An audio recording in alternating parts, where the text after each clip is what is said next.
nombre es Pablo Jayo, tengo 38 años y soy tripulante de la embarcación Heinzen y Xiomara. Siempre la temporada de ovas empieza por el sur. Más o menos en septiembre ya se comienza a escuchar de las ovas. Y viendo la hoja del mar, los vientos, viendo la temperatura del pez volador. Y debido a eso ya vamos escuchando, hay algunos que salen más primero, otros esperan a que venga esa embarcación que ha salido, que trae el reporte.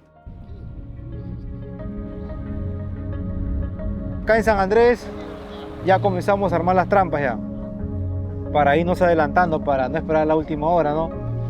Vamos una por una se arman las trampas, las esteras con su cabo, sus palmeras, su rafia bien amarrado, y viendo también los gastos, para hacer la gasolina, los víveres, de repente falta una batería, un cable, una antena para el bote, la radiobaliza también que nos ayuda bastante.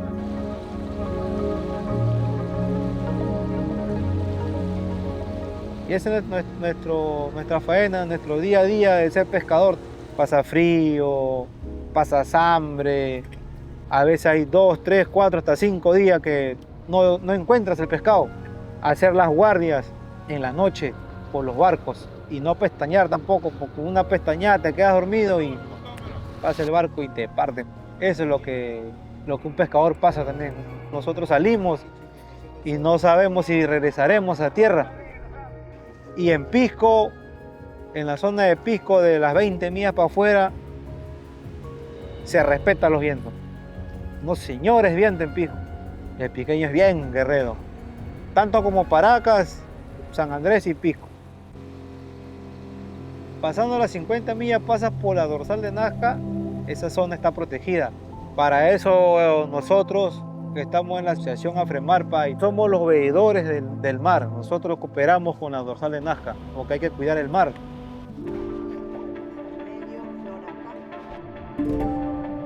Ya desde el 5 de junio del 2021 se estableció esta primera reserva nacional marítima, 100% marítima del país, más de 6 millones de hectáreas de ecosistema acuático y sobre todo de los fondos profundos donde se encuentra la dorsal de Nazca, que es una cordillera submarina y va hasta los 4.000 metros de profundidad. Llegar hasta las 200 millas de nuestro mar es bastante difícil logísticamente, pero aquí venimos haciendo los esfuerzos conjuntos. Aquí estamos en medio del mar, las especies no son únicas de un espacio, son migratorias, transzonales. Entonces, cuando pensamos en cómo gestionar un área como esta, estamos pensando en realidad el impacto que vamos a tener en todo el mar, no tanto en las actividades como en las propias especies. Nuestra reserva tiene 3 principales actividades económicas, entre ellas la pesca artesanal y también el tráfico marítimo. Así que hemos venido haciendo labores tanto desde vigilancia para ver cómo van. Hemos podido tener la suerte de encontrarnos a 4 pescadores artesanales, principalmente los que se dedican a la ova de pez volador, que es con quien estamos haciendo acuerdos de conservación. También hemos podido cruzar con tráfico marítimo, precisamente con 2 embarcaciones grandes, que sí es un poco nuestra preocupación siempre por el impacto, el volumen que llevan con respecto a nuestras propias especies, como las ballenas, los diferentes cetáceos y los pescadores artesanales, claro está. Creo yo que el Estado pueda acercarse, estando así en nuestro propio ecosistema, ayuda a que mostremos no solo el interés hacia la población, sino a que veamos in situ cómo se llevan a cabo las actividades, cómo está el área y qué vemos. Actualmente tenemos vigilantes comunales, tenemos 58 con resolución jefatural. Hemos visto que también existen pescadores que trabajan en la ova de pez volador, que prácticamente es la actividad que sobresale en la Reserva Nacional Dorsal de Nazca y nos abre una visión más grande de trabajar con ellos también. Nosotros como pescadores nos dedicamos a todo, pero sí el de las ovas es acostumbrado a quedarse a 1 mes, 2 meses. Harta paciencia para esa pesca. Levanta tu trampa, corres para acá, corres para allá. No encuentra, como también a veces el pescado demora 3 días y a los 3 días recién ya comienzas a ver el pescado ya alrededor del bote dando vueltas. Ya cuando uno ve el pescado, ya uno se alegra ya. Esa es música para nosotros ya. Como nosotros le decimos, una vez que haga cama el volador, y ese se te sigue pero hasta el día que te vienes a puerto.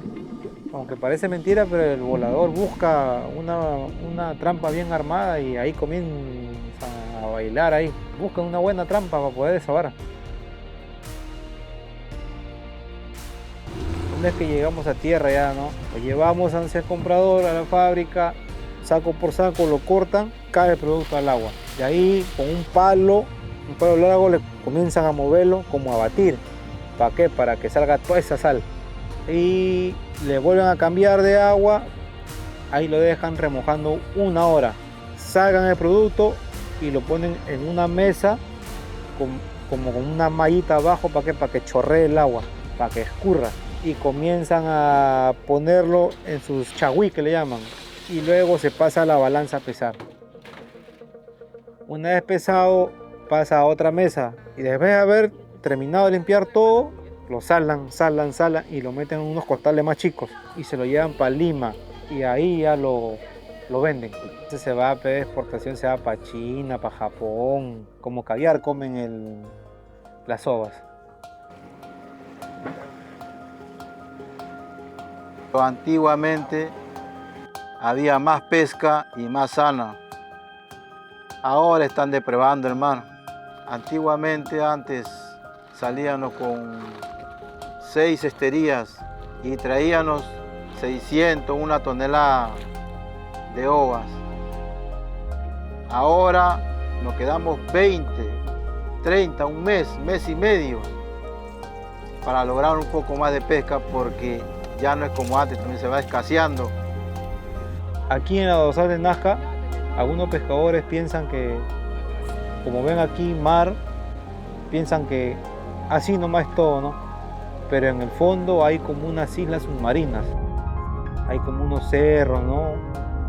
Que también sirven como refugio para la diversidad de pescados que hay abajo, pero que no salen a flote, solamente se mantienen ahí a esa profundidad nomás. Una de las metas de Dorsal de Nazca es que la reserva sea el laboratorio de investigación del mar peruano. Poder generar el conocimiento y llevarlo a tierra. El mar es todo para nosotros los pescadores. Acá a veces uno sale con problemas de la casa, pero acá nos despejamos, se va todo. Darle las gracias por la pesca que nos da y porque nos lleva y nos trae con bien. Al mar tengo que agradecerle muchas cosas. Mis logros, todos mis logros que tengo, los estudios que le daban a mis hijos, todo ha sido gracias a la pesca. Todavía no contamos con una tecnología tal cual para que podamos llegar a ver esos fondos submarinos, pero podemos con las investigaciones llevarlos a ustedes, que la población conozca esas maravillas que sabemos que tienen una riqueza única, porque son ecosistemas muy adaptados a ciertas condiciones ambientales muy extremas.